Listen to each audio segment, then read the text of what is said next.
Hello, Amy and I will be looking at different aspects of short stories today. This is the first of the series. Let's look at what a short story is. Much of modern writing is carefully designed to manipulate our minds and condition us to the way the writer wants us to think. In this, we'll be looking at how short story or fiction functions as an ideological state apparatus, how they perform the culture works for certain entities, the hegemonic aspects of short stories, and how short stories elucidate Anderson's theory on third world literature. A critical mind helps develop a healthy critical awareness of the written word. Writers, through use of language, create characters and describe events and so on, which manipulate our responses. However, because their effects tend to be large-scale effects, we are not immediately aware of them. If a novel or a short story is successful, we are so absorbed in the action that we only notice techniques used by the writer at the second or third reading. When we're looking at a prose critically, it could be a novel or a short story. Critical appraisal of prose requires the close and detailed analysis of a piece of writing in order to determine how the writer obtains certain effects. These effects include the selection of language, the arrangement and structuring of ideas in order to achieve his purpose more effectively. When you are faced with a prose passage for appraisal, read the passage carefully, twice at least, aiming to comprehend fully the meaning of what is said. Let's look at how we may analyze a short story. Short stories generally produce a single, focused emotional and intellectual response in the reader, especially the modern short stories.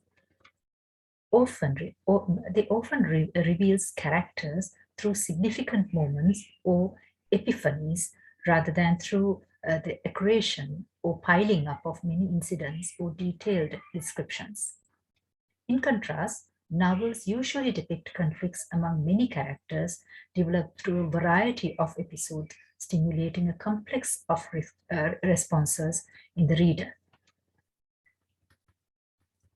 There are three basic characteristics of all short stories we read today. Number one, brevity. Number two, conscience or sense. Number three, one impression. Looking at the second point, conscience or sense, short stories usually have a single plot, a single setting, a limited number of characters. A short story focuses only on one incident, usually one moment in life, one slice of life. It usually covers a short period of time in the story. Looking at the third point, all short stories share one impression. When you say one impression, short stories deal with one issue or a theme, that is generally. Then, what makes a short story compelling and memorable? A critical analysis of a short story allows a reader to take a critical and objective look at how writers use the elements of literature to create a unique work of art. A close analysis of a piece of literature gives one insight into how the author creates the work and adds to your understanding of it. Let's now move on to the analysis of elements of a short story. A short story has at least 6 elements that would be the plot, setting, characters, theme, and the style. Let's first look at the plot. A plot is a sequence of events in a story. These events are a series of related incidents. Most plots deal with a problem and develop around a conflict, a struggle between opposing forces. The plot is the underlying structure of a story as much as your bones are the underlying structure of your body. Most plots develop in 5 stages. There is a basic situation or the exposition. Then there is a rising action. Number 3, the climax or the turning point. And then there is a falling action. And finally, the resolution or the denouement. There may be occasional short stories that might not fit this structure, or there may be some writers who mix up these steps. But basically, you find these 5 steps in most of the short stories. Let's look at the first aspect of the plot, that is the basic situation or the exposition. The basic situation introduces the main characters. It could be the protagonist or the antagonist and other characters. This might not be done at once. It could maybe, you might even meet the protagonist much later. In addition to the characters, the setting, relations of the main characters, and the story's major conflict, these things are introduced and developed in the course of the exposition. The conflict, right, introduces and develops the problem the main character is facing. The second point that to do with the plot is the rising action. Rising action develops the plot and the problem towards the climax. This heightens anticipation in the reader. Complications heighten the conflict and suspense. The third point to do with the plot is the climax or the turning point. The climax or the turning point is the point of greatest emotional intensity or suspense of the plot, when the outcome of the conflict becomes known. Following the climax, the story is resolved.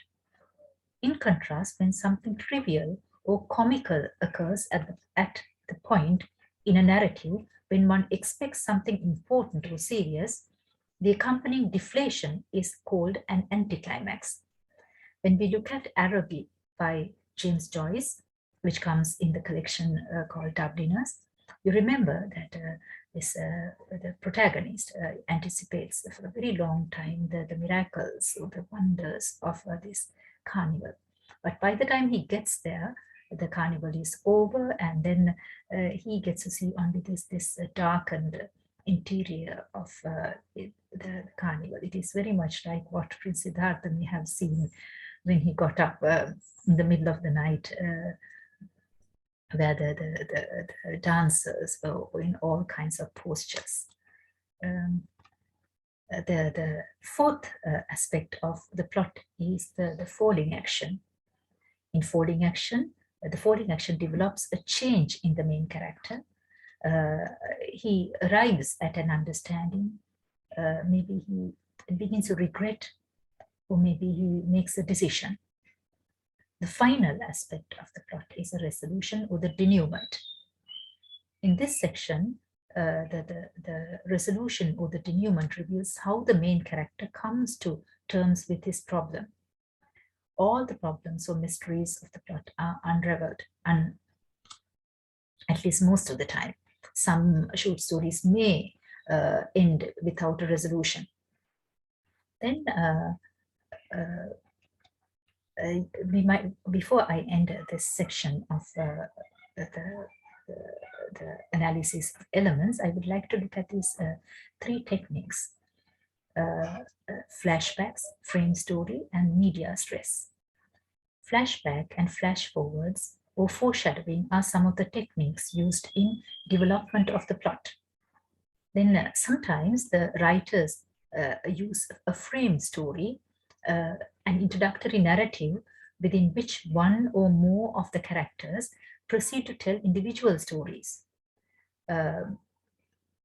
If you have read this wonderful novel called Life of Pi, which is part of the A-level syllabus, the writer who narrates the introduction to Pi's story, that section is an example of a frame story. That is Emily. She sometimes gets a little excited. in medias res. That is, sometimes a story starts at the middle of in the middle. That is the most exciting moment of the tale. This is a very old technique. Homer used it in his Iliad and Odyssey. So the story starts in the middle, and then the writer may use flashbacks to tell what happened earlier. Next aspect of the next element of a short story is the setting. Number 2, setting. Setting is a time and place of a story or a play. It may be presented immediately through descriptive details, or it may be revealed gradually. The setting contributes greatly to the story's emotional effect. Two of the main functions of the setting are to reveal characters and to suggest themes. When we are looking at the setting, there are 2 questions you might want to ask that might help you to grasp this idea. You might ask, where and when does the story take place? There you get the temporal, spatial setting, where, and temporal setting, when. So you ask this question, where and when does the story take place?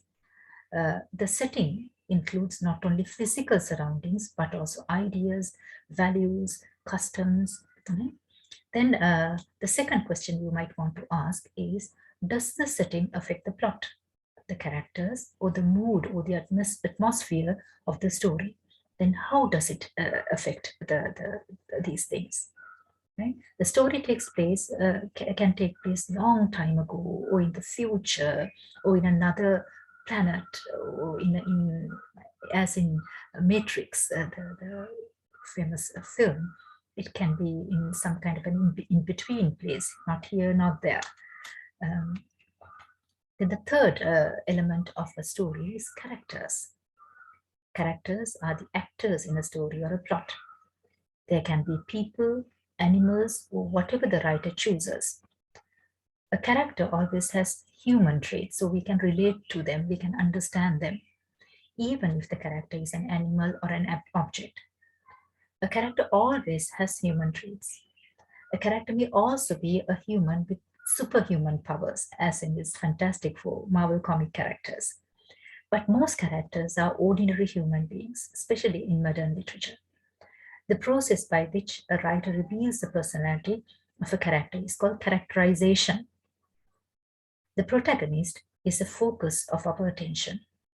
In a good story, the protagonist is a realistic, complicated being with just enough strengths, weaknesses, and contradiction to remind us of ourselves. Then there is the antagonist, the character or the force that blocks the protagonist from achieving his or her goal could be called antagonist. Then there is this conflict between the protagonist and the antagonist. This is what hooks our attention, creates suspense, and drives the plot in most stories. The struggle is an example of the external, the conflict. So the conflict can be internal or external. An internal conflict, for an example for an internal conflict, you find it in Evelyn, another one of Joyce's story, where Evelyn struggles with the idea of whether to stay at home or to live with Frank. Then there is the external conflict, in which a protagonist may struggle with another person or an outside force. This outside force might be another character, a group, society as a whole, or even something in nature. Then there are, in addition to protagonist and the antagonist, there are subordinate characters. They are there for a reason. The main character's relationship with them helps to reveal the protagonist's character and may also develop the story's conflict. Let's move on to look at how a writer can reveal a character. The first way is direct characterization, and the second way is indirect characterization. When a writer reveals a character through direct characterization, the writer would be telling us directly what the character is like, whether he's humble, ambitious, vain, easily manipulated, or crafty, loving, right? Then when a writer uses indirect characterization, he does it by describing, number one, by describing how the character looks and dresses. By number two, by letting us hear the character speak. Number three, by revealing the character's private thoughts and feelings. Number four, by revealing the character's effect on other people. That is, by showing how other characters feel or behave towards a character. Number five, by showing the character's actions. Number six, when a writer uses these methods, we have to exercise. So that is it, only five ways. That is by describing how the characters look and dress, by letting us hear the characters speak, by revealing the character's private thoughts and feelings, and by revealing the character's effect on other people, and lastly, by showing the character's actions. When a writer uses these methods, we have to exercise our own judgment, putting clues together to figure out what a character is like, just as we do in real life when we are getting to know someone. Then let's look at types of characters. The characters can be static or dynamic. Characters can be flat or round. Let's look at the difference between static or dynamic characters. Then we want to look at round and flat characters. A character can be called static when he does not change much in the course of the story. A character may be called dynamic when he changes in some important way as a result of the story's action. The protagonist of the story is almost always a dynamic character. He or she is someone who changes in an important way during the course of the story. By the end of the story, a dynamic character has gained a new understanding, made an important decision, or taken a crucial action. A dynamic character is capable of learning, growing, and changing. In contrast, the subordinate characters are almost always static. They are exactly the same at the end of the story as they were at the beginning. Static characters do not necessarily make writing bad. In good fiction, static characters are necessarily static. That is, the reason for this is if you have too many characters doing all sorts of things and changing in all sorts of ways, that would take your attention away from the main characters, and it would be too cluttery. Moving on to flat or round characters, we call a character flat when it is one-dimensional. It could be summed, usually that kind of character can be summed up in few words. Whereas a round character has many dimensions. They are complex, solid, and multifaceted, very much like real people.